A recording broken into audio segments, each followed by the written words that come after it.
تايسنا دولة ميجاكا وأيوة حنا يبغى تبعها الكذا وقلنا هيدا دولة سيدة لا وإلا يبغى هذا يقول له يقول هذا الشيء كذا يبغى يعني لو ربنا يجبرنا شركة هو حلوة دولة ميجاكا واحد يقول أما لو أعطيك صاروا بعديها وحوالي أنا يقول تايسيس ما أنت واحد يقول بكذا يقول كل ما تسمع عنه مع مشاهد كذا يسمع هي المشاهد هي مرة أنا وأنا غير سيسي وهذا يقول أنا حولها حاطه أو واحد لها حاطه وحنقول دولة دولة بجاكا سبعين مرة مثل عن المشاهد الراجل هنا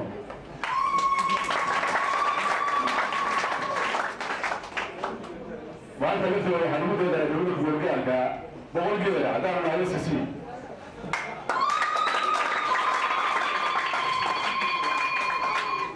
مشاركة دولة كده الموضوع وهي ودي ونكمل هنا بس مع كم عرضه سلا يقول مع رسمان طبعا وحيوم يقول لي أقولها عن الوقت مشي الشغالة صوري كده أشوف فرن بيقول لي ومدعونا كان محمد سيار بريء أجوب أنا أقول حاجة أجوب بقول لك دمعي الرقم الحياة وحصل واحد سوق جديد وسوي سوى ما ولا سوى إنه سوي بدون ولا مرة دولة كبيرة والله بلوريا هذه لكن الفكرة هو مع مراه هذا المغرب وعينه يا أخي واحد سير كتير وعقل كوكو يا دولة ما له نسوي شيء تطلع الشباب وين نسوي شيء ستابو يا ريال وشنا كنا بطاير قاصة نوع السلام يا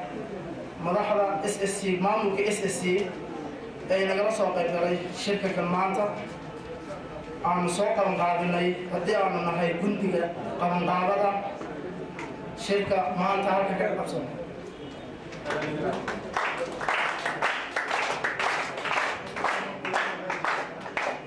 ولا ليال شركة عن سوق قابلني بدي أنا نهاي كنتي قام قابلا wuxuu ahaa in lagu sabood gareeyo arrimo ka jira dalka iyo dibaddiisa oo ay ka mid yihiin arrimaha shirarka ka dhacaya London ee aqoon-yahanada maamulka SSC ay ku qabanayaan London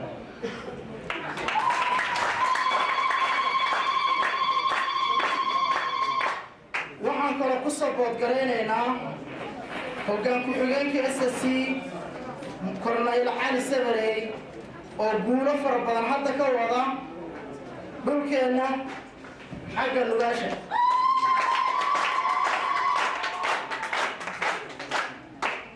taasoo lagu sheegi karayo dafcaddii labaad inay tahay oo ka hirgashay maantoo leh dhinaca nugaasha oo aad iyo aad u mudan in la dhinac istaago laguna garab siiyo hawlaha ay ka wadaan dalkeena hooyo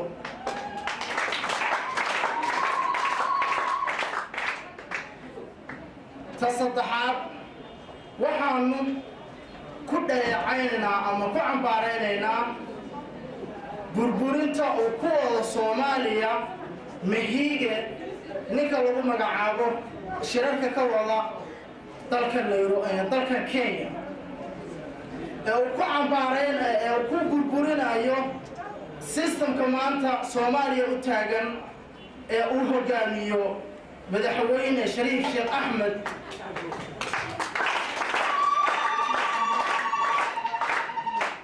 حكومته ومدحده كيهاي مدني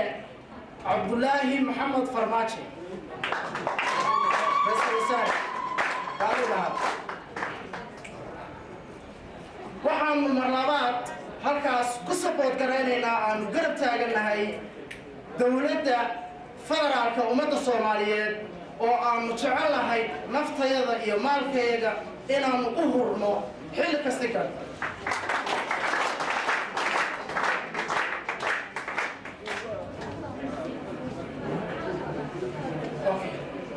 waxa kale oo aanu shirka kan soo qabanqaabana afarta qodob ku ahayd shirkan kadib in aanu dhalinyarada SSC aanu midayno suna keeno qof kastaba fikradda iyo systemka jira in aanu ka dhaadhicino waxna uga sheegno maamul goboleedka SSC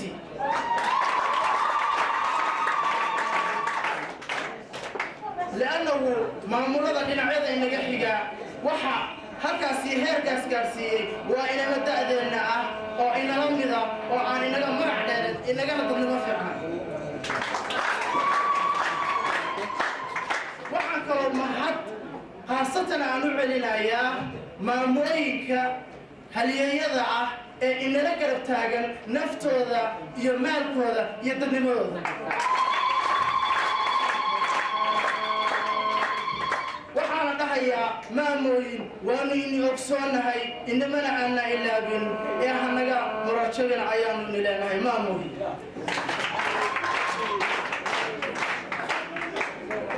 waxaan kaloo mahad u jeedinayaa wasiirka warfaafinta ee SSC oo isna halkan fadhiya iyo afhayeenka madaxweynaha SSC halkaasna waxaan dhahayaa mudanayaal aad iyo aadaad u mahadsantidiin hawsha saad u wadaan dhinaceedaanu ka taagannahay mana ka caajisayno idina waad mahadsantidiin qodobada iyo go'aamada aad ka gaadheen guulaha aad waddankii ka soo hoyseen xukuumadda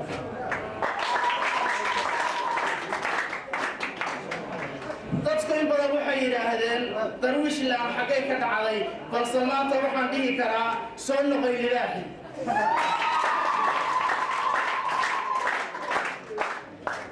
systemka iyo maamulka SSC waa mid inoo taagan waana mid waajib aynu ku tahay inaynu garab istaagno mana ay ahaan in aynu suuqa waxaan jiran aynu gelino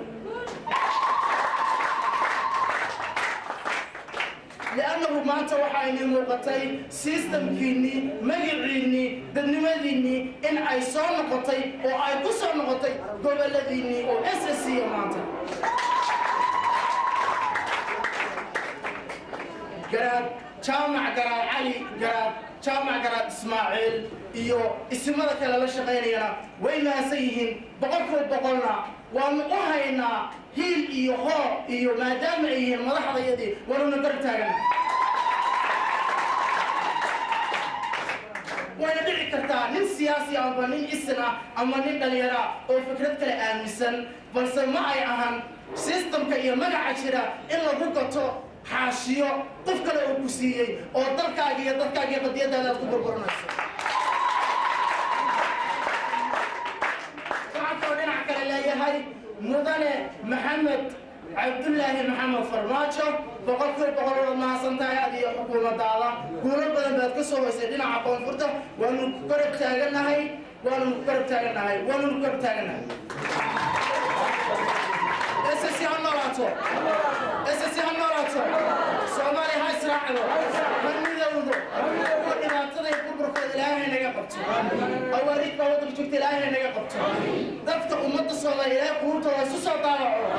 مضحنا قوته الله يسوس طالعه اللي يرد إلهي قوته هكسره إلهي تلقني أصوبا وقرني مجلسي إلهي هكسر عليو لأنه محمد كل لا تك أكتوبر تبلغ مقتشر ترقام كدعاي مركز كقدير دير أي إجلسة وعادي أطير لأنه مات استركش وين بينه يمي لابد شيء أياك العربية مركز وحنا لا يهاي فإن مع العسر يسرا إن مع العسر يسرا مركز نيتنا هجرينا كل كسوي ما عيال بتشريا واحد كسوي ما دنا واحد كتنبيا وناك عيال كتنبيا نيتنا نقير الشجع إن شاء الله بإذن الله تعالى إلهي وين كساريا هذا وحبايا أنا ما أعطي نوسي دوران إن شاء الله وصلنا قلنا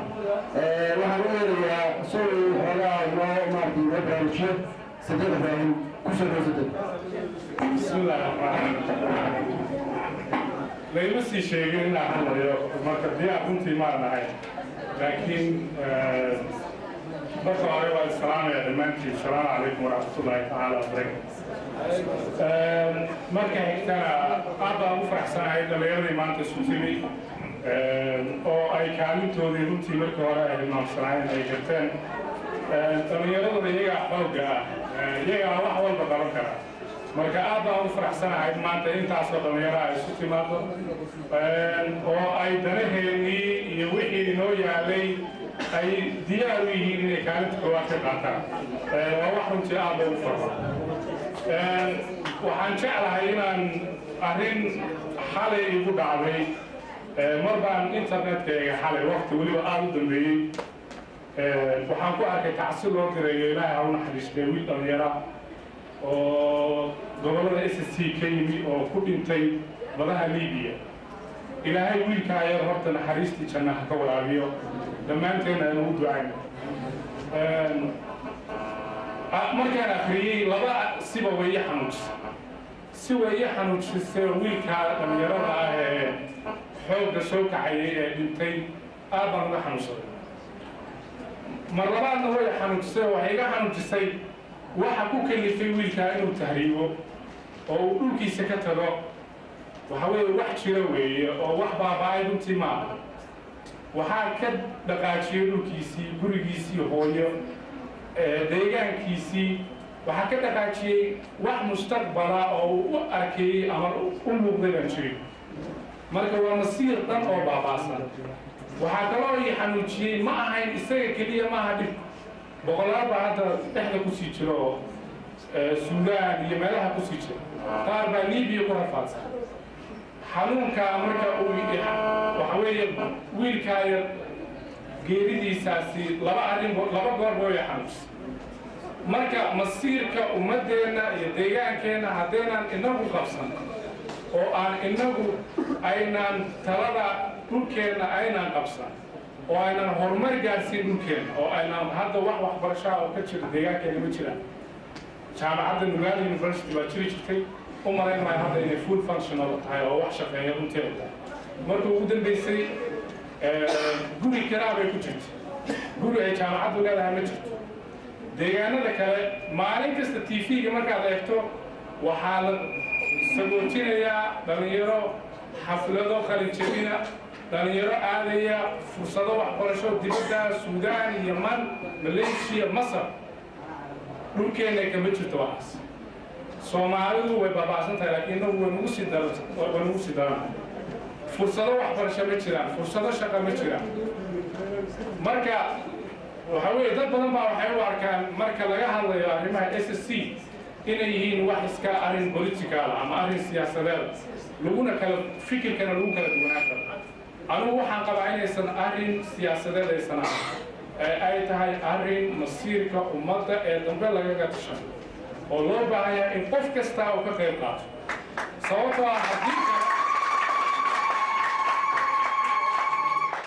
haddii aynan arrinkaas samayn oo dhammaanteen aynan dadaalin oo aynan iskuulaad samayn oo aynan waxbarasho samayn